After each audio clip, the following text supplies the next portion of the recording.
Good evening, শুভ সন্ধ্যা বন্ধুরা। কেমন আছেন আপনারা সবাই? সকলে নিশ্চয়ই খুব ভালো আছেন, সুস্থ আছেন। সোনামায়ের দয়াতে আমরাও বেশ ভালো আছি। আজ হলো রবিবার সন্ধেবেলা, এখন ঘড়ির কাঁটা মোটামুটি ওই 8টার ঘরে। আমরা এসছি CC1-এ মহাবতার যে নরসিংহদেবের মুভিটা বেরিয়েছে সেটা দেখার জন্য। তো এখনও ওপেন করিনি, 8:30টার শো। আমরা এসে দাঁড়িয়ে রয়েছি, আমাদের সাথে বাকিরাও এখানে সমস্ত ওয়েট করছে সবাই। আর এটা যেহেতু অ্যানিমেটেড মুভি, 3D মুভি, সেই জন্য ঢোকার সময় সবাইকেই একটা করে চশমা দিয়েছে। ওটা পরেই দেখতে হবে, তা নাহলে চোখের উপর প্রেশার পড়বে। আমি খালি চোখে দেখার চেষ্টা করছিলাম, কিন্তু কেমন ঘোলা ঘোলা লাগছিল। যখন চশমাটা দিয়ে দেখছিলাম তখন বেশ ক্লিয়ার, পরিষ্কার ছবি দেখা যাচ্ছিল। কিন্তু মানির তো রয়েছে চোখে চশমা, ও কী করেছে, ওর চশমার উপর থেকে ওই চশমাটা দিয়ে দেখেছে। আমরা এই নিয়ে কি হাসাহাসি করছিলাম। তো যাই হোক, মুভিটা এক্ষুনি শুরু হবে। আর কি ভালো মুভিটা, আপনারা পারলে বাড়ির বাচ্চাদের নিয়ে দেখে আসবেন, বাচ্চারাও এই সম্বন্ধে অনেক জ্ঞান পাবে।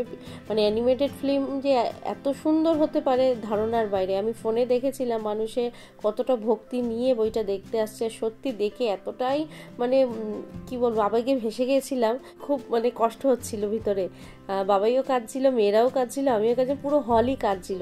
এমন এমন কিছু কিছু সিন ছিল, সেইগুলো দেখে নিজেকে আটকে রাখা যায়নি। খুব খুব খুব ভালো বইটা, আপনারা পারলে দেখে আসবেন একবার। আর এবার আসি বাড়ির কথাতে। বাড়িতে তো জানেনই কাজ চলছে, মন্দিরটা আবার নতুন করে তৈরি হচ্ছে। মন্দির প্রায় হয়ে এসেছে, এবার শুধু পালিশটা বাকি রয়েছে, গাঁথনি হয়ে গেছে, মার্বেলও বসে গেছে।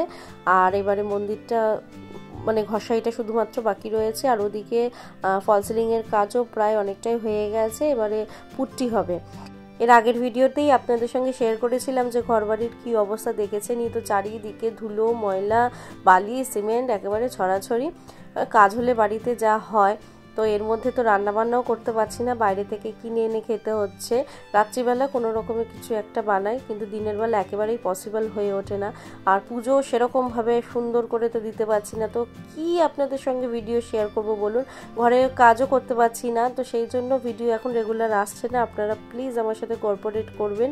এরপরে যখন ভিডিও ছাড়বো প্লিজ সেগুলো যেন ভিউজ ভালো হয়, আপনারা দেখবেন সেই ভিডিওগুলো। আর সামনে তো খুব ভালো ভালো ভিডিও আপনাদের জন্য আমি তৈরি করবো, কারণ সামনেই সোনামায়ের পুজো রয়েছে, জন্মাষ্টমী রয়েছে, অনেক সুন্দর সুন্দর ভ্লগ আসবে, তার সাথে হোম ট্যুর আসবে, যেটার জন্য আপনারা অনেকবার আমাকে রিকোয়েস্ট করেছেন। এবার সত্যি সত্যি হোম ট্যুরের ভ্লগ আসবে, আমার কিচেনের ভ্লগ আসবে, আমার রুম ট্যুর আসবে, অনেক রকম ভিডিও আপনাদের সঙ্গে শেয়ার করব। সব ঠিকঠাক করে রেখেছি। আর এটা হলো সোমবার দিন সকালবেলা। আর রোববার দিন যখন আমরা হল থেকে ফিরছিলাম মুভি দেখে, কি বৃষ্টি নেমেছে, মানে আমরা যেই না বাইরে বেরিয়েছি এক পা রেখেছি আর বৃষ্টি চালু। সে যে কি বৃষ্টি, মানে রাস্তায় জল দাঁড়িয়ে গেছে। ভাগ্যিস ওলাটা আমাদের আগে থেকে বুক করা ছিল, যার জন্য পেয়ে গেছিলাম গাড়িটা।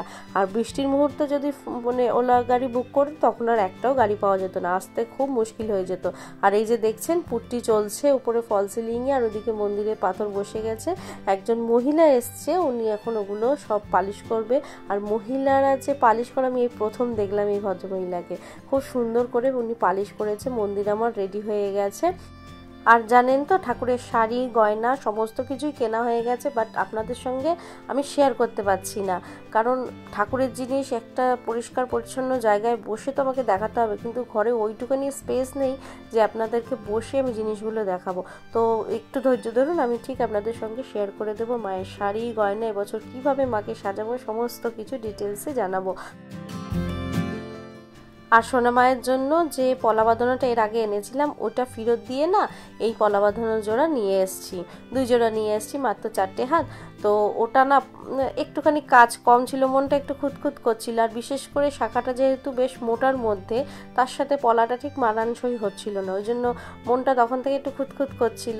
তো বাবাইকে বললাম 2 দিন পরে যে চলো না দেখি একটুখানি মোটার মধ্যে যদি পেয়ে যায়। তো সেই মতোই কাজ করেছি, এই পলাটা নিয়ে এসেছি। জানাবেন হ্যাঁ কেমন হয়েছে ডিজাইনটা। মোটামুটি খুব ডিফারেন্স নেই, কাছাকাছি ডিজাইন। এই যেমন এই লতাটা এদিকে সমান আছে আর ওই দিকের জোড়াটা একটু বেঁকা আছে, বাকি সমস্ত কিছুই এক। পুরো অল ওভার বডিতে কাজ করা রয়েছে। আর পলাটা সামনের দিকে মোটা, পিছন দিকটা সরুর দিকে গেছে, মানে মোটা থেকে সরুর দিকে গেছে। আর অল ওভার বডিতে এরকম ছোট ছোট করে কাজ করা রয়েছে। এখন যাব কুমারটুলিতে, এইটা দিয়ে আসবো। তো সেই জন্য তার আগে একটুখানি ভিডিও করে নিয়েছি, কারণ এরপরে তার আপনাদের সঙ্গে শেয়ার করা হবে না। তো এই যে আমরা কুমারটুলি পৌঁছে গেছি, আর এই যে সোনা মা তৈরি হচ্ছে। পিছনের নাকটাকে না চেঞ্জ করালাম, জানেন তো। এর আগে যে নাকটা ছিল বেশ বড় ছিল, ছাতার মতন হয়েছিল, ওতে না আমার মুকুট পরাতে অসুবিধা হতো ভবিষ্যতে।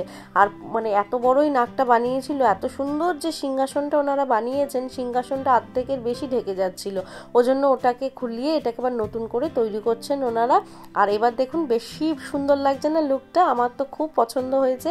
আর এর আগে কিছু গয়নাগাটি মার জন্য কিনে নিয়ে এসেছিলাম, গেছিলাম গড়ানহাটা হয়ে আমরা কুমারটুলিতে এসেছি। তো সেই জন্যই দেখতে এসেছি যে মার জন্য যে চূড়গুলো কিনেছি সেগুলো মার হাতে ঠিকঠাক হয় কি না। আর এই যে মুকুটটা রয়েছে, এটা আমার আগের মুকুট, এবছরের নয়। এবছরের মুকুটটা বানাতে দিয়েছি, কারণ এখন গিয়ে দোকানে আমি পাইনি সেই যে জিনিসটা আমি চাইছি, ওই জন্য ওরা হচ্ছে জিনিসটাকে তৈরি করে দেবে। আমি যেইভাবে বলেছি সেইভাবে তৈরি করে দেবে। আর চূড়গুলো কিনে এনেছি, সেগুলোই পরিয়ে দেখছি যে মার হাতে ঠিকঠাক হবে কি না। আর এই হলো আজকের ভিডিও, বেশি কিছু শেয়ার করতে পারলাম না, ছোট্টর মধ্যে একটা ভিডিও আপনাদের সঙ্গে শেয়ার করলাম। জানাবেন ব্লগটা কেমন লাগলো, আর সোনা মাকে কেমন লাগছে। আর গয়নাগাটিগুলো অবশ্যই খুব শীঘ্রই আপনাদের সঙ্গে শেয়ার করব। আমারও ইচ্ছা করছে, কিন্তু নিরুপায় হয়ে রয়েছে, আমি পাচ্ছি না শেয়ার করতে। খুব শীঘ্রই সেই সব ব্লগগুলো আসবে, আপনারা একটু ধৈর্য ধরুন, সব কিছু আপনাদের সঙ্গে শেয়ার করব। তো চলুন, ছোট্ট একটা ব্লগ আপনাদের সঙ্গে শেয়ার করলাম। আজকে ব্লগটা কেমন লাগলো অবশ্যই জানাবেন। দেখা হচ্ছে নেক্সট একটা ব্লগে। ততক্ষণের জন্য টাটা, সকলে খুব খুব ভালো থাকবেন, কেমন।